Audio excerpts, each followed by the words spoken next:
તરફ નજર કરીએ 2024ની જે લોકસભા ચૂંટણી છે એ ભારતીય રાજનીતિના ઇતિહાસમાં અનેક રીતે અનોખી બની રહી છે। ચૂંટણીમાં મતદાર જ સર્વોપરી હોય છે એ ફરી એક વખત સિદ્ધ થયું છે, કેમ કે આ ચૂંટણીમાં અનેક બેઠકો પર આવ્યા છે ખૂબ જ ચોંકાવનારા પરિણામો।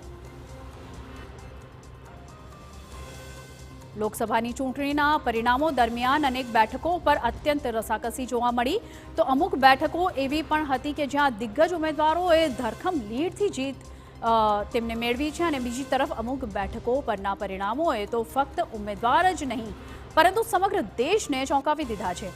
અમિત શાહ અને CR પાટીલે જંગી લીડથી જીત મેળવી છે, તો બીજી તરફ રાજનીતિમાં તેમનો દબદબો યથાવત રહ્યો છે, અને સાથે જ વારાણસીમાં વડાપ્રધાન મોદીને મળેલી ઓછી લીડ પણ દિવસભર ચર્ચાનો વિષય રહી।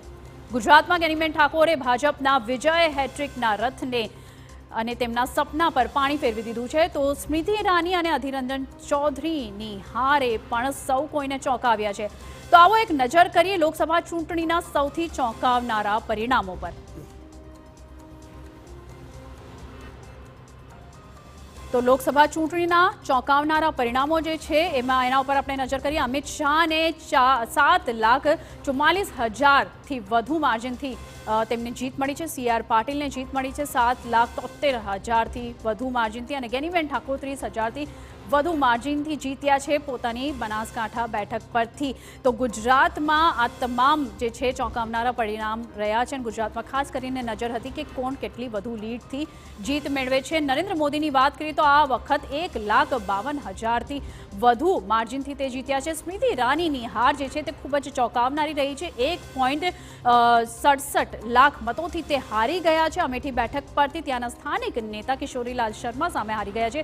રાહુલ ગાંધીને સૌથી સારી લીડથી જીત મળી છે। અહીં 3,90,000થી વધુ માર્જિનથી તે જીત્યા છે। જોકે વાયનાડ અને રાયબરેલી બંને બેઠકો પરથી 3 લાખથી વધુ લીડથી તે જીત્યા છે। બીજી તરફ વાત કરીએ કંગના રનૌતને મંડી બેઠક પરથી જીત મળી છે। 73,000થી પણ વધુ મતોથી તેમને જીત મળી છે। જ્યોતિરાદિત્ય સિંધિયાની વાત કરીએ, ભાજપમાંથી પહેલી વખત તેમને જીત મળી છે। 5,40,000 મતોથી માર્જિનથી તેમને જીત મળી છે। અધીર રંજન ચૌધરીની હાર ખૂબ જ ચોંકાવનારી રહી છે। યુસુફ પઠાણની સામે તે હારી ગયા છે।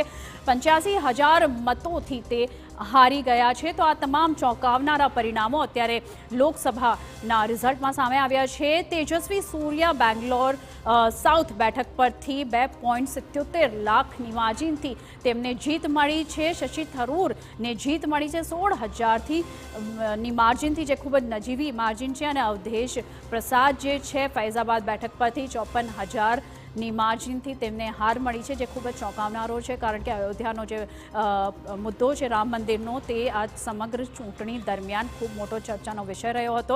એટલે આ ફૈઝાબાદની બેઠક પરથી અવધેશની હાર ખૂબ વધારે ચોંકાવનારી રહી છે।